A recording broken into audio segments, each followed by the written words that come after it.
Olá, pessoal, tudo bem? Bem-vindo ao canal Mundo dos Negócios. Eu sou a Aline Campos Eu sou o Rodrigo Bertolozzi.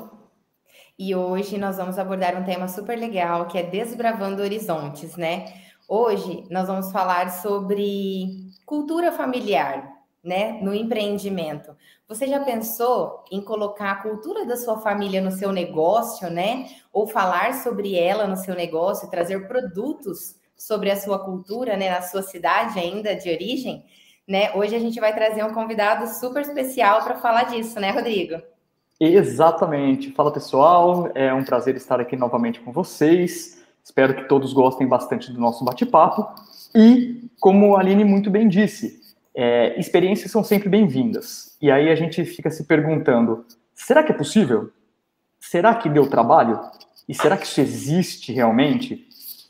É uma ótima pergunta para uma série de questionamentos que a gente pode fazer, né? E para trazer mais experiência, para a gente poder conversar com alguém que realmente entende da coisa, para a gente poder trocar uma ideia legal. Então, trouxemos aqui o nosso palestrante, ou melhor dizendo, o nosso convidado, Mamed Abulden Júnior, certo? Depois você pode me corrigir se eu falei seu nome errado, fique à vontade, certo?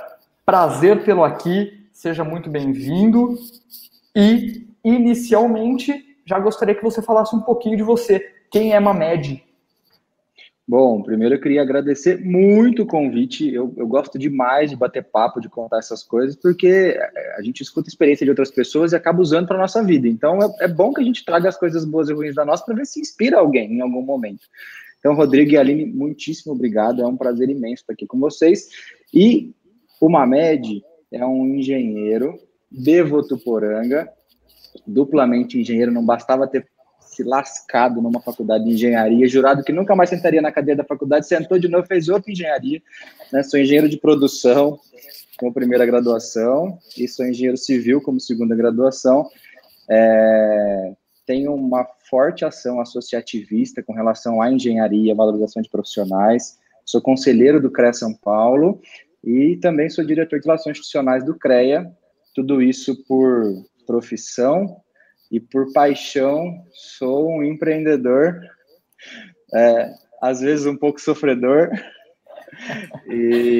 mas se virando aí como pode para ter uma coisa bacana. Bem legal.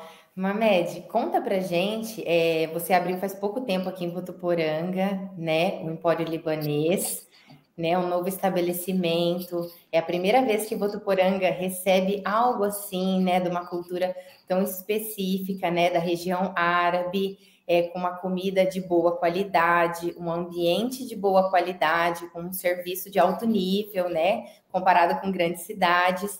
Então, conta pra gente de onde veio essa ideia, por que da engenharia acabou surgindo essa paixão aí e essa abertura desse negócio que a gente tem a curiosidade de saber. Justo aqui um presente para a cidade de Votuporanga. Nossa, é assim, a ideia, a minha família ela vem de comércio, né? Então vou contar um pouquinho da história da minha família chegando no Brasil e como tudo surgiu, porque o armazém ele foi uma pinçada na nossa história também, é um resgate.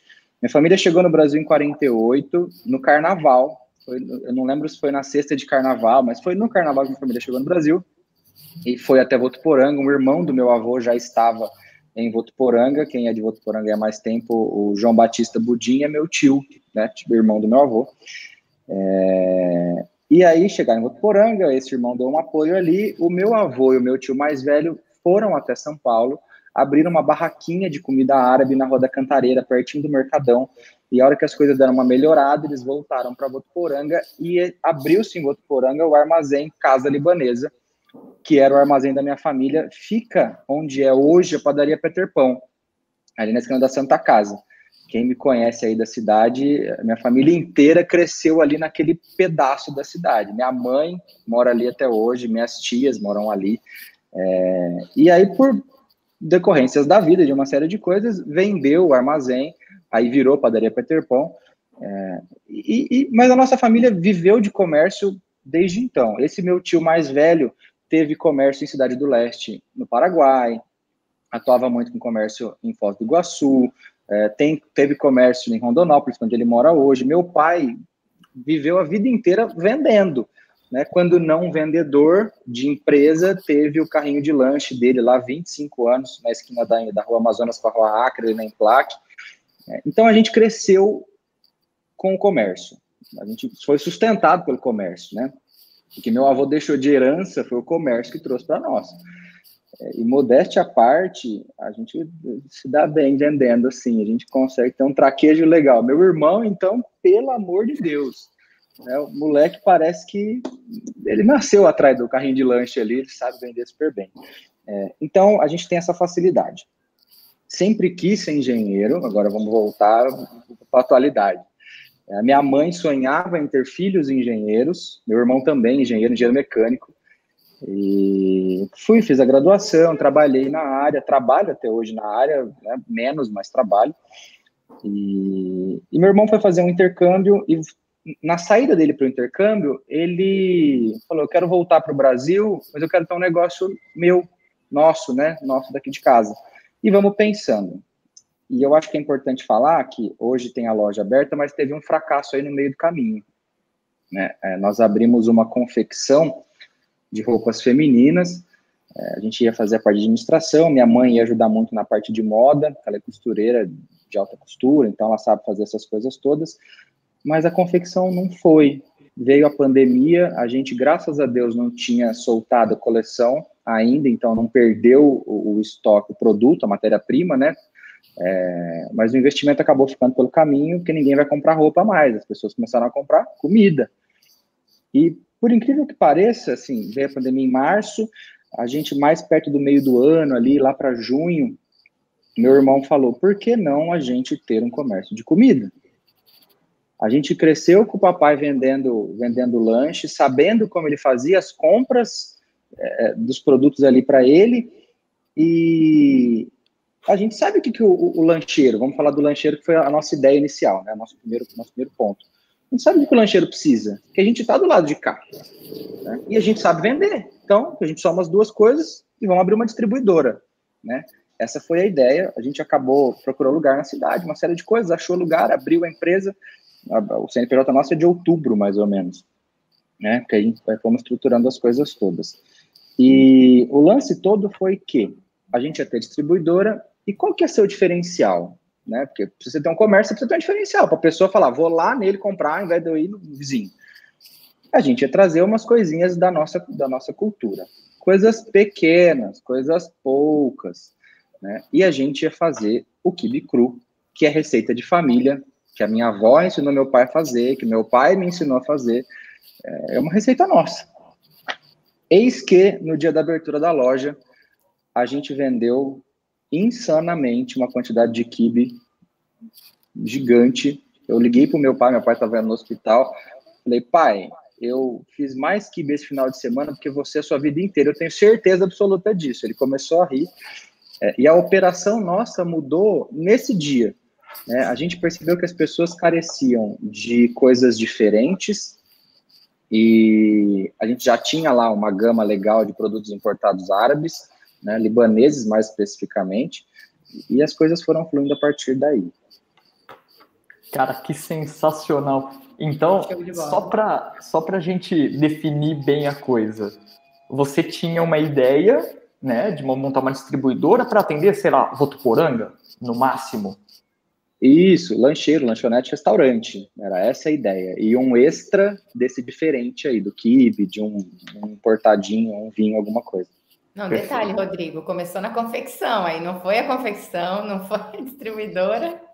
Exatamente, ou seja, era empreender mesmo, né? Não tinha outra solução que não fosse tentar o empreendedorismo, né? Você e teu irmão já tinham outras tarefas e tudo mais, mas buscando empreendedorismo, ou seja, legal, a gente sabe que empreender no Brasil é uma tarefa muito fácil, né? Bem tranquilo, bem light, né? Então, buscando, assim, incansavelmente atingir o objetivo. Mas bacana. Então, você tinha uma ideia pequenininha, uma ideia, sei lá, um caminho a percorrer, melhor dizendo, e aí esse caminho a percorrer, ele parou no primeiro dia que você mudou toda a ideia. É isso? Foi mais ou menos isso. Aí passou a primeira semana, e aí eu lembro que foi semana de Páscoa. A Páscoa ia ser no próximo fim de semana, alguma coisa assim. De repente eu falei, vou comprar bacalhau.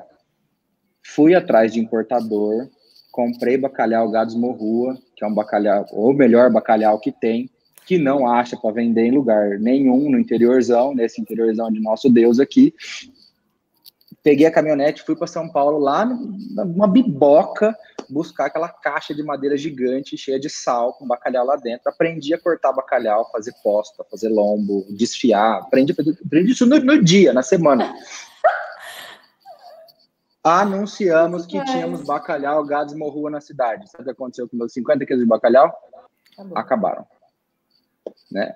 Aí eu falei, esse negócio de lanche aí para lancheiro não...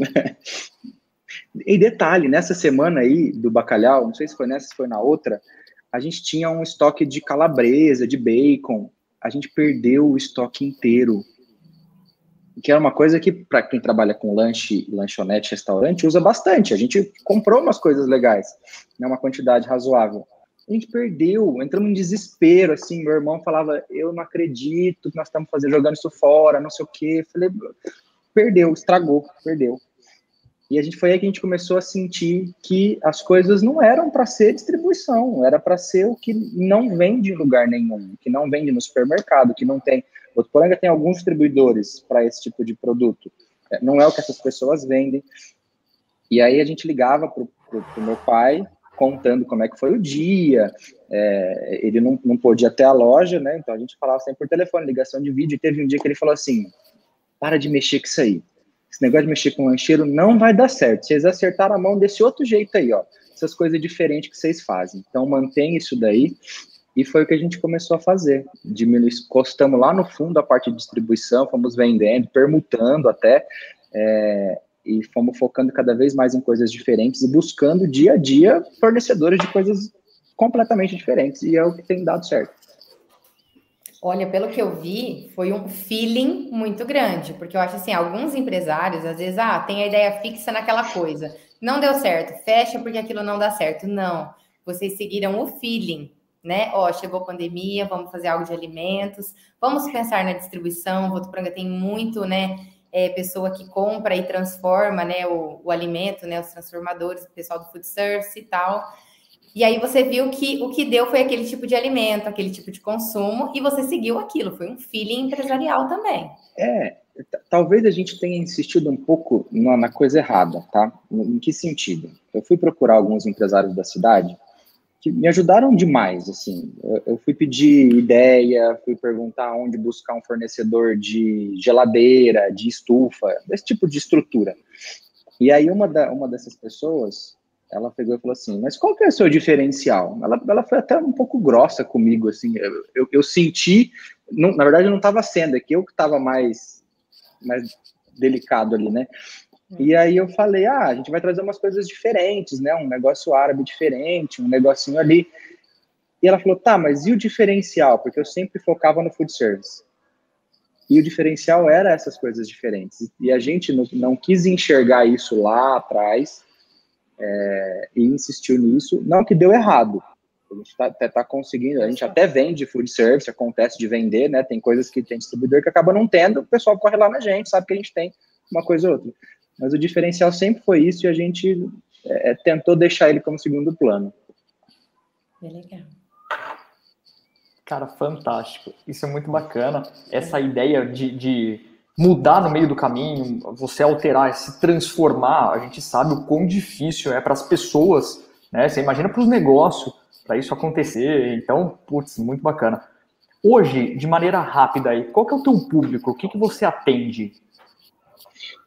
A gente não gosta de falar de qual o nosso público, porque para nós o público é todo mundo.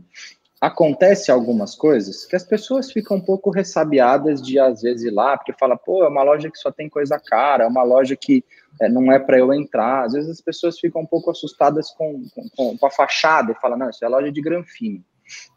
Aí é que a pessoa se engana, né? E eu gosto de bater, e se passa alguém na porta e fica olhando, ou eu e meu irmão sai lá fora e fala assim, posso te ajudar? Entra aqui, vem cá. né? E tem que ser bem atendido, né? O cara que vai gastar R$20 lá vai ser bem atendido, e o cara que vai para gastar R$1.500 tem exatamente o mesmo atendimento. E a gente tem percebido que tem pessoas que estão voltando lá por conta disso, né? A gente bate muito nessa tecla, tanto eu e meu irmão, quanto com os nossos funcionários. Então, tem para todo bolso, tudo é para todo mundo? Não, acaba não sendo, né? Realmente são produtos com valor agregado um pouco maior, é muito produto importado, o dólar tá caro, a logística é difícil, tem tudo isso daí. Mas, Mamed, quero passar um fim de semana, comprar um negocinho diferente lá, uma coisa gostosa para mim, para minha namorada, ou para minha família. Cara, passa lá que você vai achar. Se não deu para você comprar hoje, porque foi no Vale, que você recebeu um pouquinho menos, espera o dia do pagamento que você vai dar.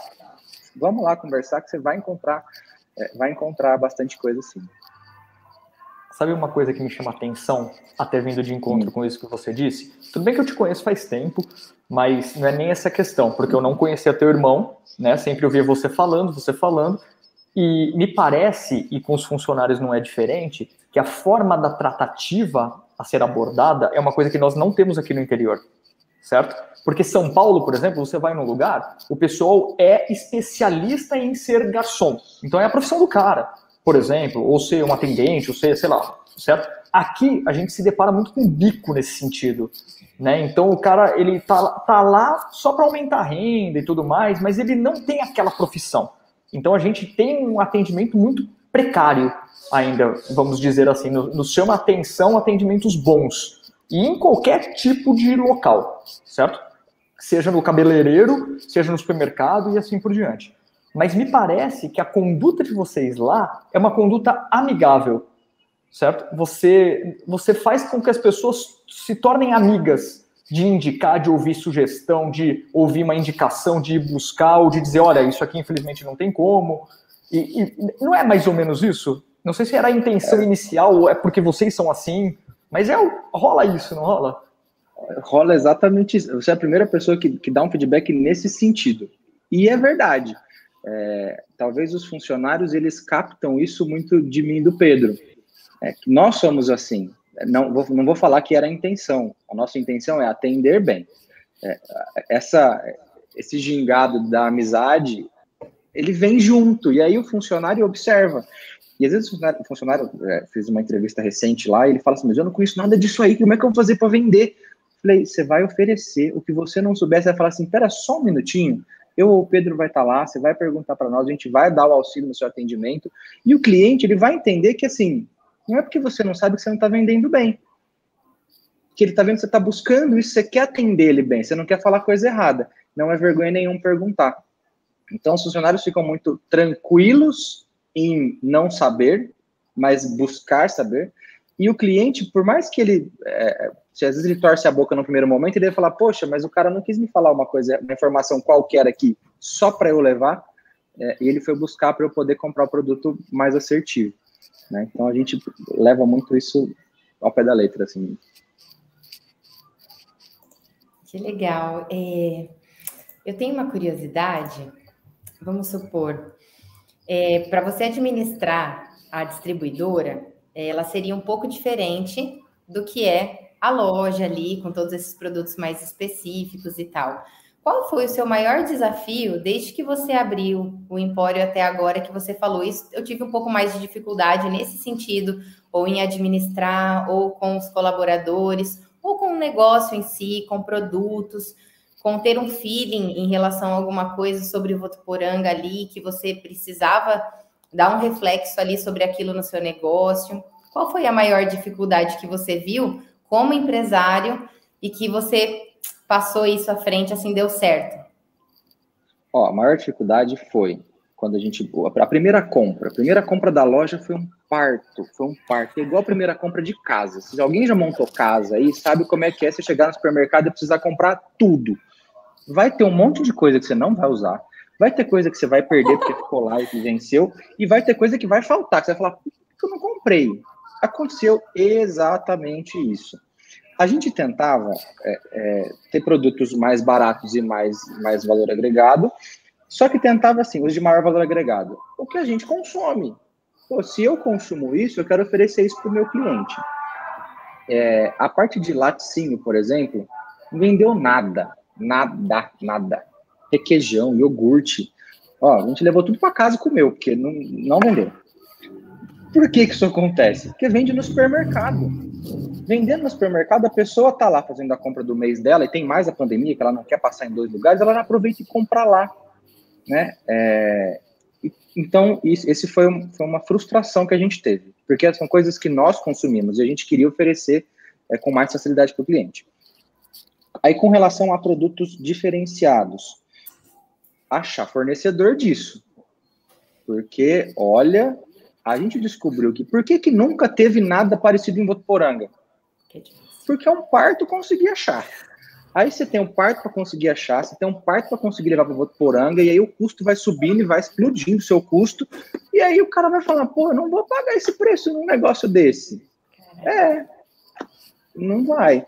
Então, a maior dificuldade é fazer com que a operação seja sustentável com esse tipo de produto. Está todo mundo muito fora de Votuporanga, né? Então, tem muito importador que está em São Paulo, que está em Atibaia, que está em Barueri. E aí, para mandar isso para Votuporanga, é por transportadora, né? Então, o custo acaba ficando difícil.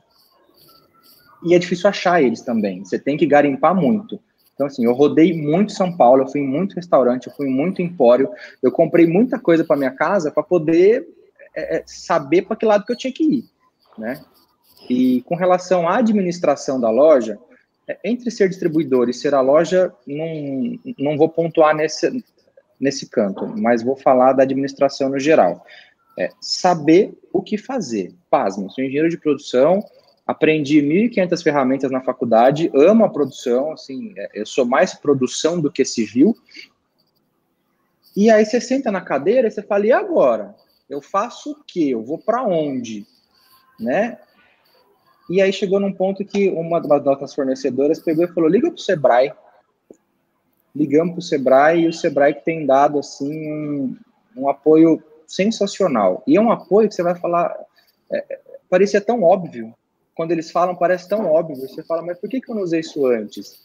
Né? Então, talvez saber da nossa limitação quando você está dentro do olho do furacão. E a gente está no olho do furacão. Né? A pessoa olha de fora, ela consegue te resgatar ali e falar, olha de novo, você sabe como é que faz. E o Sebrae faz isso com a gente. Além de... a gente fez coach também, com a Luísa Comar, que nos ajudou demais. A Lu, ela abre muito a nossa visão para tentar fazer você olhar de cima. Então, esse é um ponto que diminuiu a nossa insegurança. Poxa, perfeito. Agora, como nem tudo são flores, a gente vai judiar um pouquinho da forma que nós queremos te ouvir, tá? Então, por exemplo, vamos começar com a seguinte colocação. O que deu errado em empreender? O que te incomodou, certo? Pode ser, por exemplo, você abriu no meio da pandemia, certo? Vocês inauguraram a loja em meio a uma pandemia, certo? Então, de porta fechada. Exato, sem poder abrir, detalhe, né? No dia da inauguração não teve inauguração, porque foi de portas fechadas. Então, queria que você falasse um pouquinho sobre isso, para dizer assim, olha, ainda assim, estamos aqui. Sobrevivi. Assim, ó, vou voltar lá em 2015, tá? Porque tiveram algumas empreitadas que deram errado. Apesar de eu já ter achado que eu fui um fracassado, de eu ter falado, poxa, mas eu sabia fazer tudo isso, e por que não deu certo? Eu tinha bons contatos, por que não deu certo? Eu abri com o meu irmão e com um amigo da família, que eu tratava como irmão também, porque a mãe dele me criou por um período, então era um irmão. Uma construtora. Ele engenheiro civil, eu de produção e civil, meu irmão mecânico, mas a gente ia fazer uma equipe multidisciplinar bacana, e essa construtora não ia para frente, assim, ó, abriu o CNPJ, montamos escritório, e não foi. Tiveram algumas empreitadas que não deram certo. E, bom, passou. Aí eu fui trabalhar na iniciativa, fui trabalhar de empregado, mas sempre pensando em alguma coisa, sempre buscando, meu irmão até mais do que eu, de querer ter um negócio próprio. E o meu pai falava assim para nós: vocês vai estudar e vai buscar o de vocês, porque eu só tenho herança para deixar para vocês, é um carrinho de lanche. E querer que vocês venham aqui trabalhar, eu também não quero. Então, você se vira nos 30, né? Aí, quando o Pedro foi para a Austrália, no dia dele ir para a Austrália, inclusive, ele e um amigo estavam conversando e falaram de trabalhar junto, de abrir alguma coisa, e meu irmão disse: eu só vou abrir se meu irmão puder trabalhar comigo. E aí, fechou, então, vamos fazer a confecção. O menino tinha uma expertise nesse mercado, a gente tinha expertise na administração, e a minha mãe ia dar muito suporte para nós ali, em montar coleção, em verificar as peças piloto, tomar conta das costureiras. Eu falo hoje tomar conta porque foi no final das contas o que teria que acontecer, né? Mas não era o que estava programado. E, por fim, a gente percebeu que ter uma confecção, a gente ia depender muito da minha mãe, porque é ela que sabia o fino acabamento das coisas, né? É uma coisa que, para mim, eu ia olhar, ia ver alguma coisa e falar: tá bom, e na verdade não tá.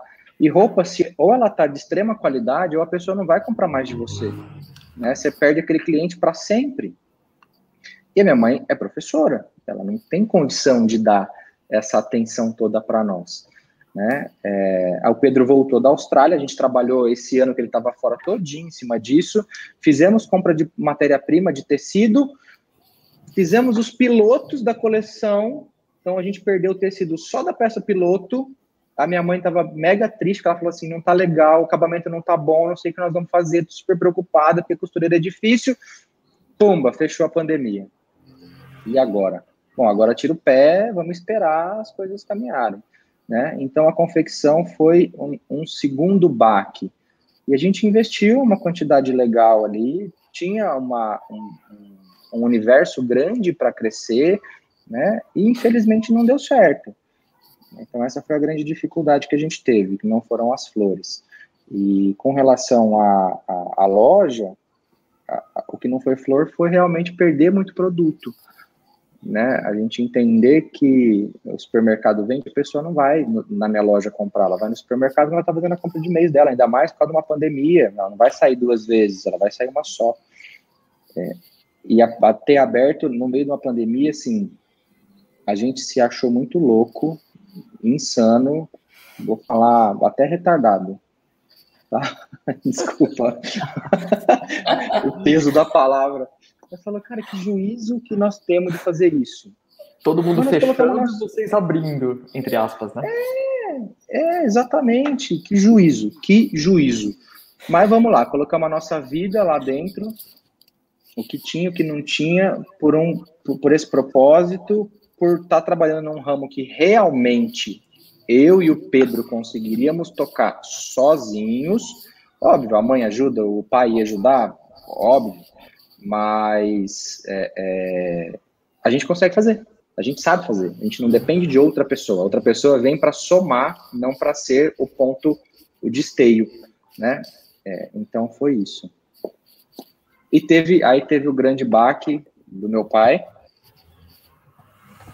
A gente queria, o projeto da loja era realmente assim, o carrinho de lanche é uma coisa pesada, difícil, 25 anos, ele estava com uma certa idade já, e a gente sempre pensava em o que fazer com o papai para tirar ele de lá, mas ele tem que trabalhar, se ele não trabalhar fica doido, né? Qualquer um que se aposenta fica ali difícil, né? Então era uma forma de ter um trabalho para ele em horário comercial, ele ia lá fazer o quibim com a gente, né? Se precisasse ficar em casa meio período porque ia ficar, ia ser uma coisa muito mais light, né?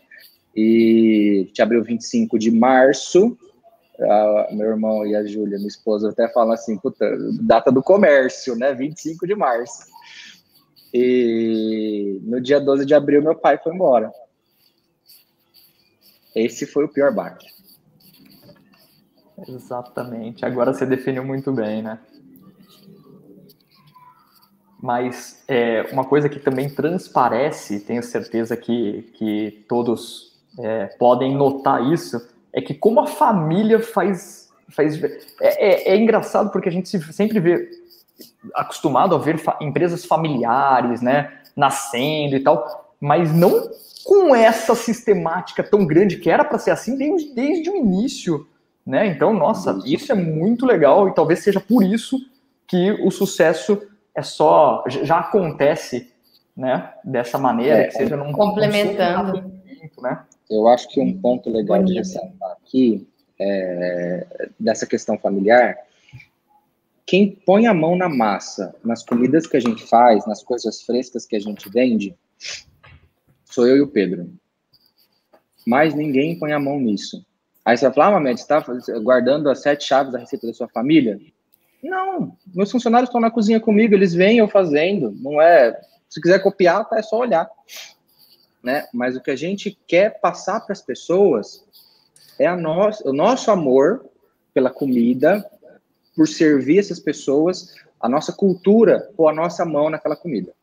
Então, as funcionárias ajudam a gente, coloca o trigo para escorrer, pica o hortelã, separa ali as coisas, deixa tudo na bancada.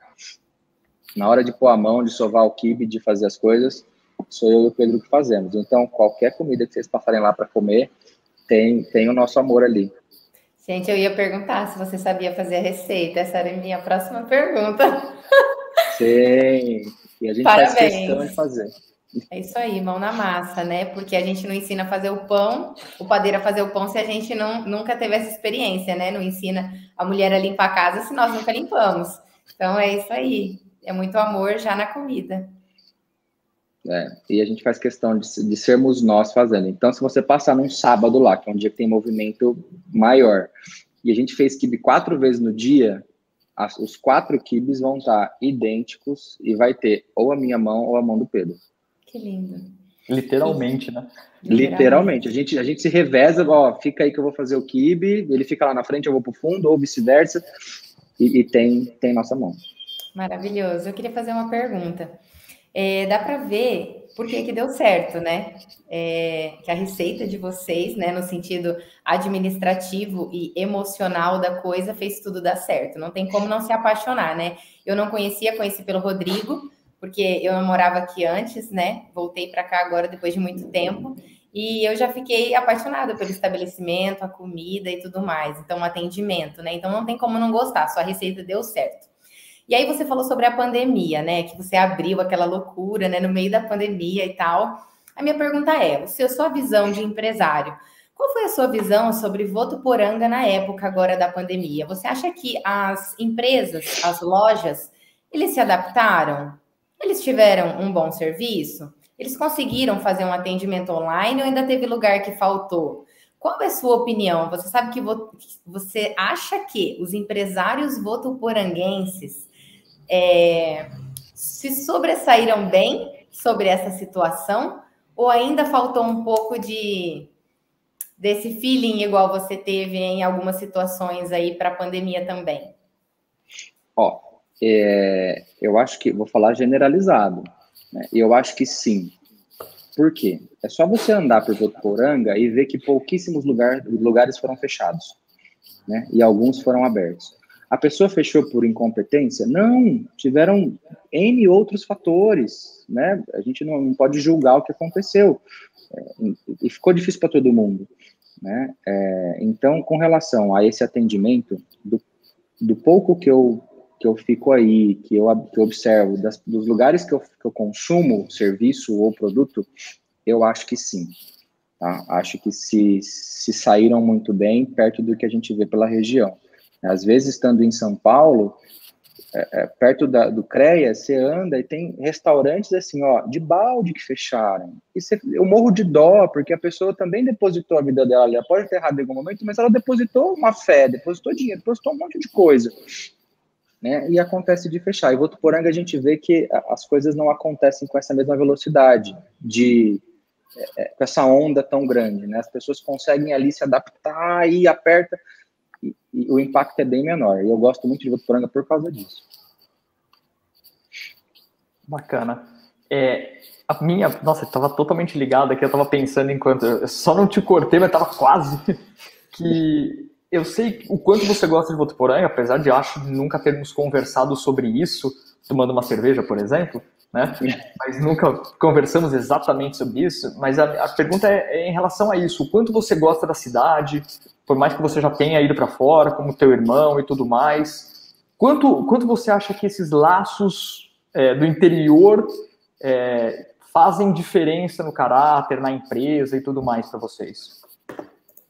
Ó, no caráter eu não vou citar sobre isso, porque eu não sei mensurar.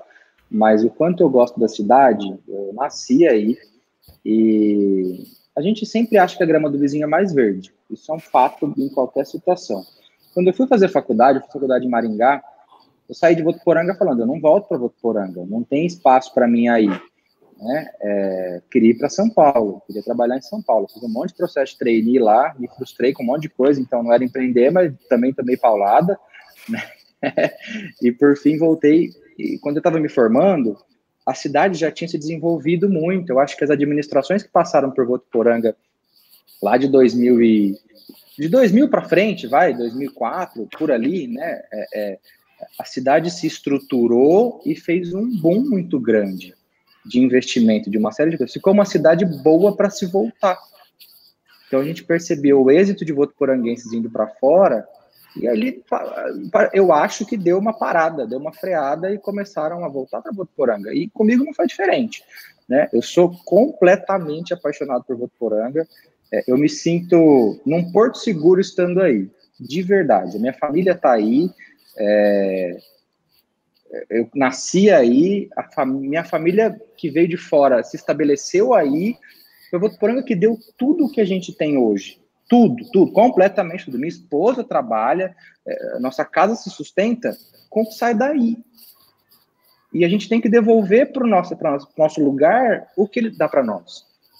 Né? Então, eu gosto demais de estar em São Paulo, eu amo estar em São Paulo, a correria, a mudança de ares, mas chegar em Votuporanga, entrar na minha casa, dar um abraço na Júlia, assim, é uma coisa que a minha energia sai do vermelhinho assim e pumba, bate lá em cima em 10 segundos. Ai, que delícia, muito bonito. E falando um pouco de Votuporanga, um pouco mais, eu gostaria particularmente de entender um pouco mais da sua atuação no CREA. Me fala um pouco mais, né, dessa sua parte de engenheiro, né, de produção e civil, né, já que você falou bastante do negócio, da família. Agora eu quero saber um pouco desse outro lado profissional, porque você é muito bem qualificado nessa área, vários cursos, né? Então conta um pouco mais qual é a sua atuação, qual é a sua função lá, né? E essa parte da sua paixão pela engenharia. Ó, eu sempre amei brincar de Lego. E a minha mãe incentivava muito, até porque ela queria ter filhos engenheiros. E eu juntava o dinheirinho de aniversário de um monte de coisa e comprava Lego. Né? Sempre gostei de construir. E quando eu estava para escolher a faculdade, eu tive um mentor que foi um coordenador pedagógico do Senai, daí de Votuporanga. Ele era o Paulo, eu fiz curso de marcenaria no Senai. E ele era engenheiro de materiais, eu queria fazer, ele falou, faça engenharia de produção. É muito mais abrangente, você vai se sentir muito melhor, acredite em mim, faça produção. E eu confesso que eu fui fazer produção sem conhecer muito. E eu me apaixonei desde o primeiro dia pela produção. Tive alguns problemas na faculdade de não gostar da cidade que eu morava. Meus amigos faziam faculdade em São Paulo, em Campinas, em Ribeirão, e eu queria estar perto deles, então eu estava lá longe, em Maringá, mas a faculdade foi assertiva. Né? A produção ela é extremamente gerencial, e eu gosto muito disso. Eu dei aula no Senai também, de gestão industrial, de exatas, é uma coisa que eu gosto. E a civil, ela veio para complementar, porque a minha especialização na produção é em construção civil. Então, dentro da minha grade da faculdade, eu fazia alguma matéria de civil, trabalhei quase que a vida inteira na construção civil, né, e nos estágios lá em Maringá.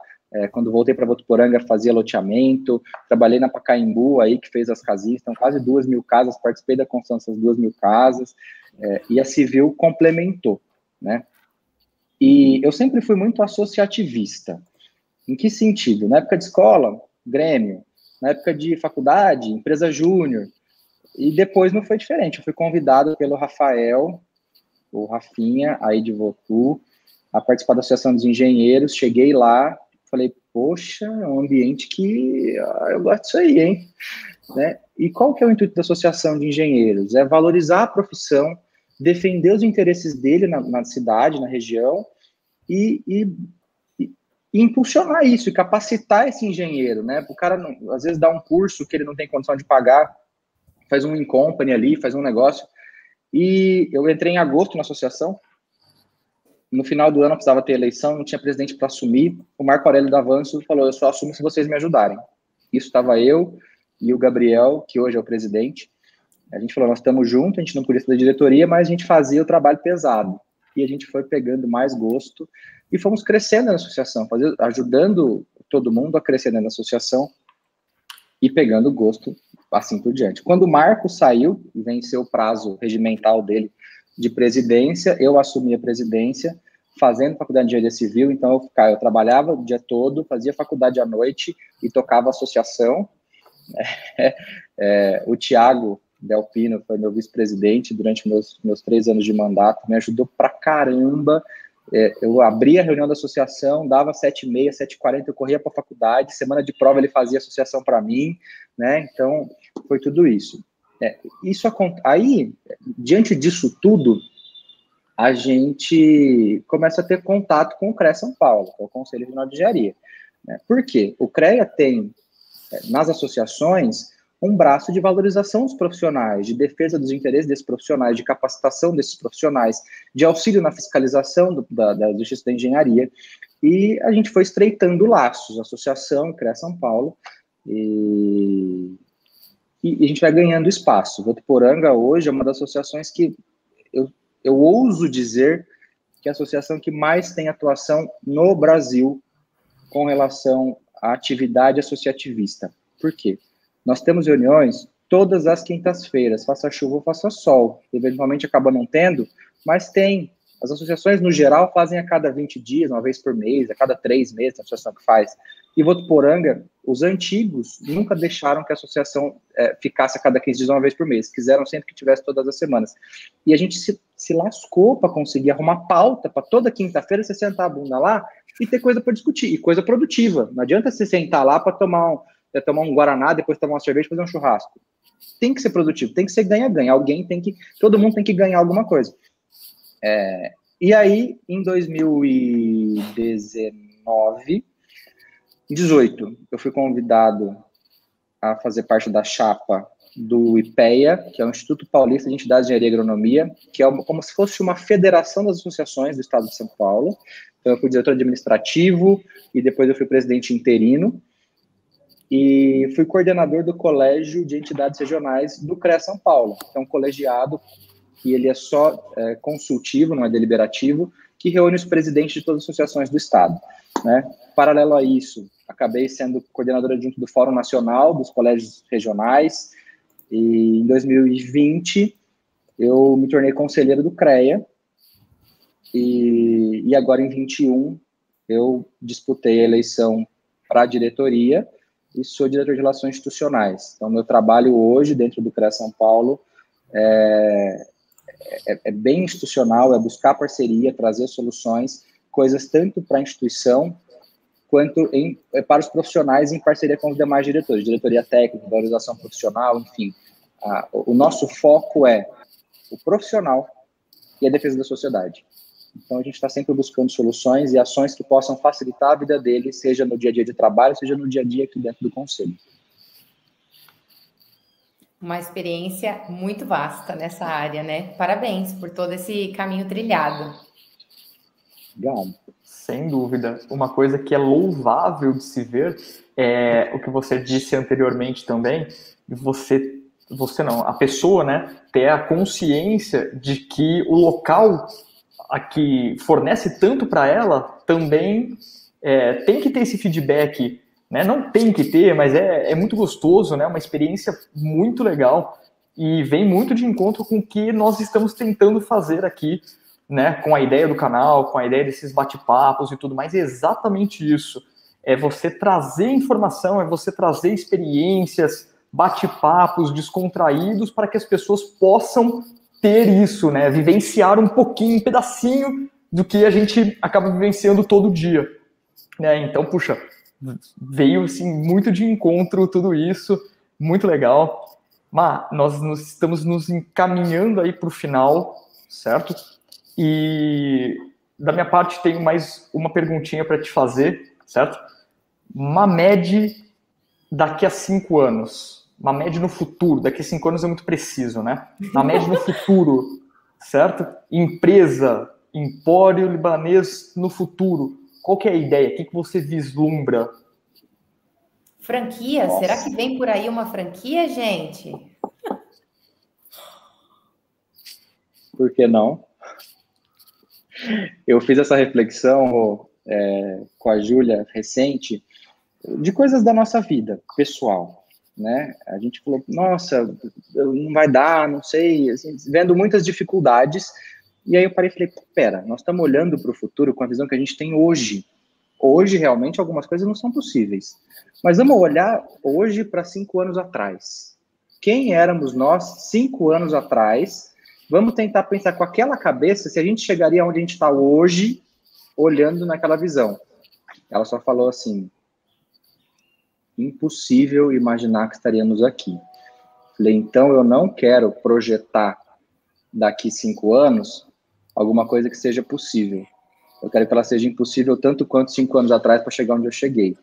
Então, com relação à loja, sobre ser franquia, sobre ser expandido ali na onde a gente está mesmo, sobre ser um restaurante, sobre ser uma distribuidora, não de food service, mas uma distribuidora de produtos importados. Eu quero pensar no impossível. É isso aí. Fantástico. Definiu bem demais. Fantástico. The sky is the limit.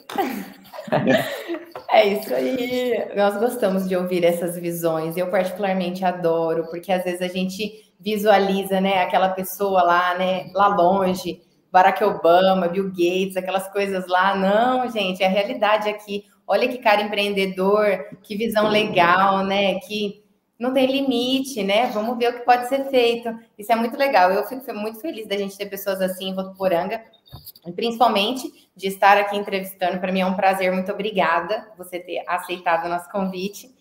E agora, finalizando, né? Hoje nós falamos de muita coisa legal. Nossa, muito conteúdo rico aqui. Foi muito bom conhecer a história da sua família, saber dos seus empreendimentos, né? Porque não foi um só, foram vários. Saber das ideias, ver essa parceria do seu irmão e sua juntos, né? Da família toda. Ver as coisas legais, ver os erros, ver os acertos, né? Tenho certeza que alguém em casa pensou em alguma coisinha de tudo isso que você falou.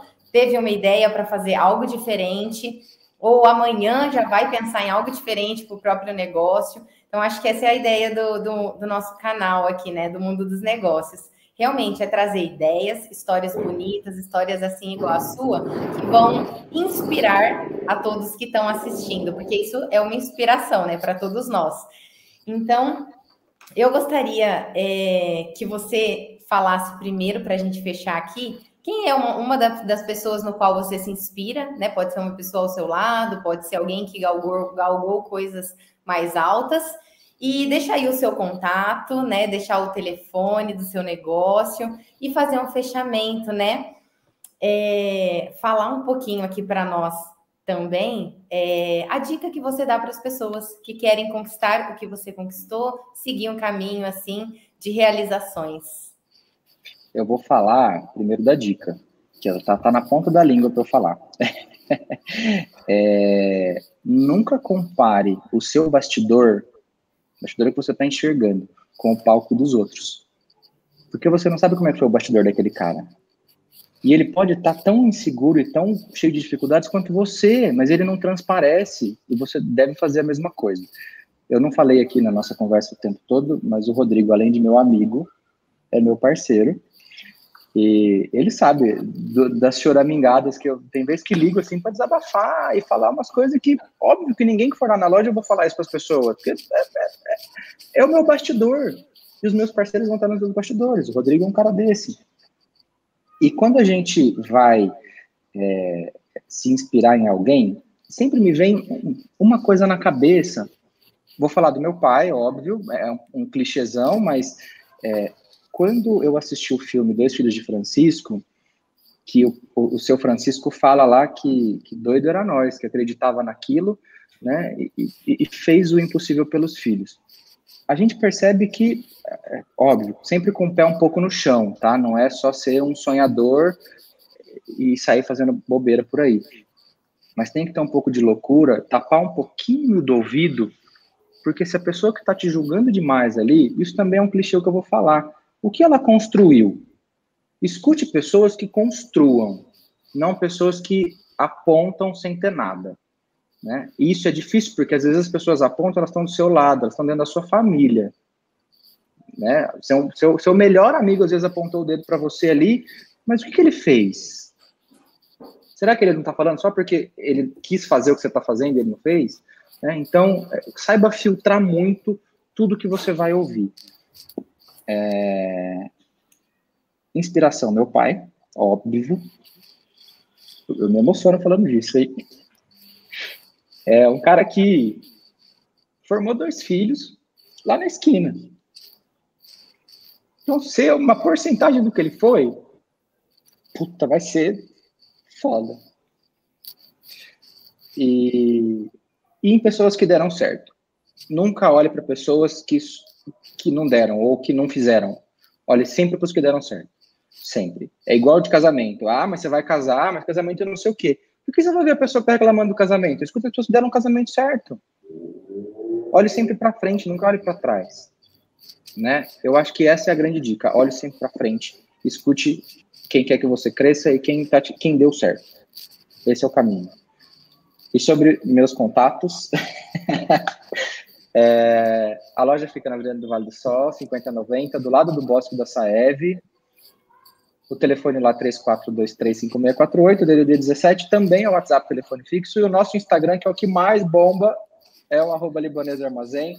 Todo dia tem um videozinho novo lá, tem produto sempre novo chegando. Eu brinco nos vídeos lá, eu fico apontando o dedo para a câmera assim, porque aqui sempre tem novidade, vem aqui que tem novidade. E tem mesmo, vai lá que tem novidade. Tá?